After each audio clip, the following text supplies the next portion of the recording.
Comment peut-on expliquer que les acteurs de la scène panafricaine n'associent pas une bonne fois pour toutes leurs forces et compétences pour travailler ensemble, car indéniablement, chaque acteur, chaque ONG a pour objectif ultime de réaliser ce dénominateur commun.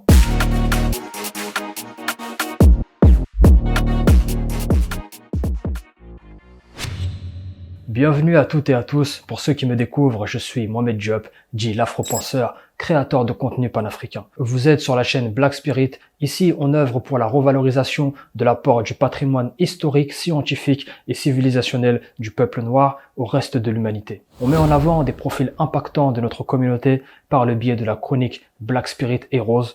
On décolonise les esprits en traitant les mots psychologiques liés à nos spécificités africaines à travers la chronique Black Spirit Psychologie, et on aborde des thématiques permettant de sensibiliser chacun d'entre nous sur l'importance d'adopter cette vision panafricaine fédératrice pour notre continent et notre communauté. Si ce n'est pas encore le cas, je t'invite dès à présent à nous rejoindre en t'abonnant pour découvrir l'ensemble de ce contenu et être averti des prochaines publications. Aujourd'hui, le format de cette vidéo sera différent de celui que j'ai l'habitude de vous proposer.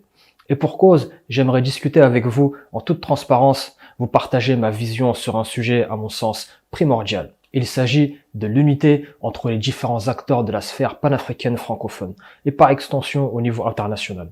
Comme moi, je pense que vous avez été nombreux à voir circuler il y a quelques jours sur les réseaux cette photo.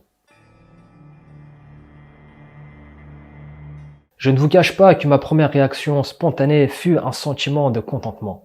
En effet, quoi de plus agréable que de voir deux de nos frères engagés dans la même lutte partager un moment de sympathie. Au-delà de l'authenticité de cette photo ou du contexte dans lequel elle aurait été prise, ce qui m'importe ici, c'est la symbolique et l'esprit de fraternité qu'elle véhicule. Pour être totalement honnête avec vous, cette vidéo n'était pas censée voir le jour. En effet, mon média n'a pas pour vocation de traiter ou d'alimenter des polémiques, ce n'est pas le créneau éditorial que j'ai choisi.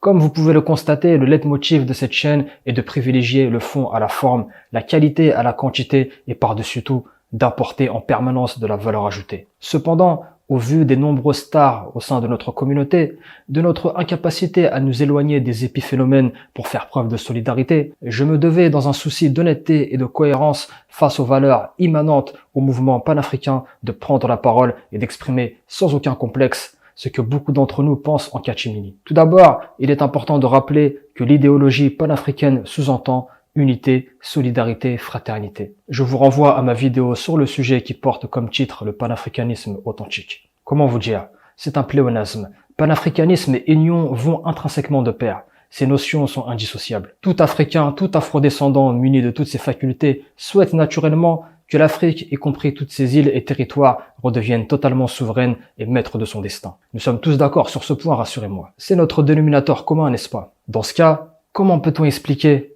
que les acteurs de la scène panafricaine n'associent pas une bonne fois pour toutes leurs forces et compétences pour travailler ensemble, car indéniablement, chaque acteur, chaque ONG a pour objectif ultime de réaliser ce dénominateur commun. C'est d'une incompréhension, d'une incohérence totale. Pour parler de manière plus directe, à l'heure actuelle, qu'est-ce qui empêche une alliance, un rapprochement entre l'ONG de Kémy Séba, Urgence panafricaine, la Ligue de défense noire africaine de Eguchi Béhanzin et la Ligue panafricaine Umoja de Hamzat Boukari Yabara par exemple, pour ne citer que. Quelles que soient les affinités ou éventuels différends qui puissent exister entre eux, j'estime qu'ils sont capables et suffisamment intelligents pour les régler à huis clos, de mettre les choses à plat pour travailler sur une vision, un projet commun, établir un plan d'action dans lequel chaque acteur contribuera à l'atteinte du même objectif, tout en restant en adéquation avec sa mission, ses aptitudes, ses compétences. Chacun à sa place. À l'instar d'une équipe de foot où chaque joueur maîtrise et occupe un poste clairement défini, chacun ayant un rôle crucial, déterminant à la victoire collective.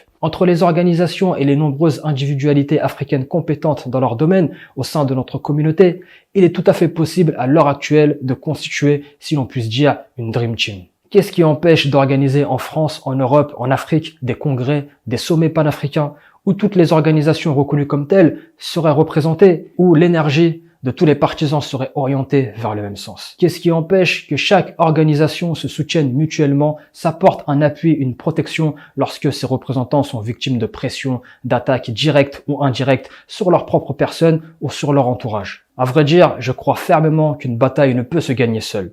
J'ai également conscience que personne ne peut être irréprochable sur tous les plans. La nature humaine est ainsi faite. Donc ne tombons pas dans le piège de la division en recherchant inlassablement la perfection chez ceux qui, pour certains, depuis des décennies, ont prouvé par leurs actes et leur engagement personnel que l'élévation du peuple noir était leur priorité. À mon sens, les seuls critères sur lesquels notre confiance et soutien envers eux pourraient être remis en cause sont l'intégrité et la compétence.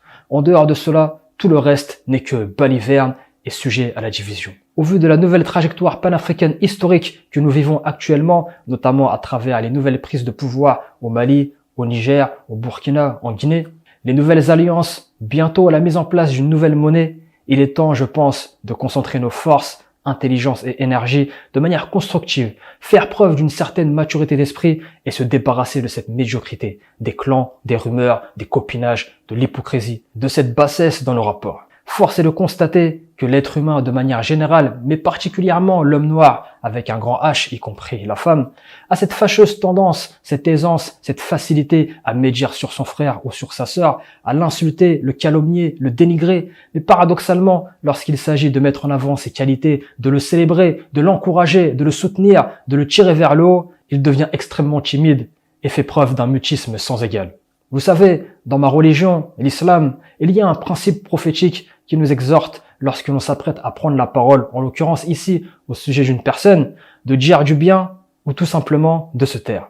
Je pense qu'il serait bénéfique à tous d'appliquer cette recommandation. L'objet de cette prise de parole n'est guère d'endosser le rôle du moralisateur ou du donneur de leçons, loin de là. Je suis un jeune afrodescendant de la diaspora, intrépide, totalement indépendant dans sa pensée, ses dires et prises de position, aligné avec ses promesses, agissant selon ses capacités et profondément préoccupé par le sort des populations africaines sur et en dehors du continent. Je suis sous l'égide de personne et je n'ai aucun lien ni intérêt avec qui que ce soit dans ce milieu. Je cherche uniquement à fédérer en mettant en relief ce paradoxe entre l'absence de projets structurés pilotés en commun et la quintessence, l'essence même de ce noble mouvement qui n'est rien d'autre que l'unité. Et comme je l'ai toujours dit, notre peuple redeviendra puissant, digne et respecté à travers le monde lorsqu'il aura enfin saisi l'importance de s'unir dans la diversité. Il est également important de préciser que le facteur temps joue en notre défaveur. Posez-vous la question. À qui profite cette désunion? Je rappelle au passage que nul sur cette terre est éternel. N'attendons pas que les leaders contemporains de ce mouvement et tous ceux sincèrement engagés à servir cette noble cause quittent ce bas monde pour se rendre compte du potentiel de chacun et des éventuels défis qui auraient pu être relevés de leur vivant si l'ensemble des forces avaient été réunies et utilisées à bon escient. Black Spirit.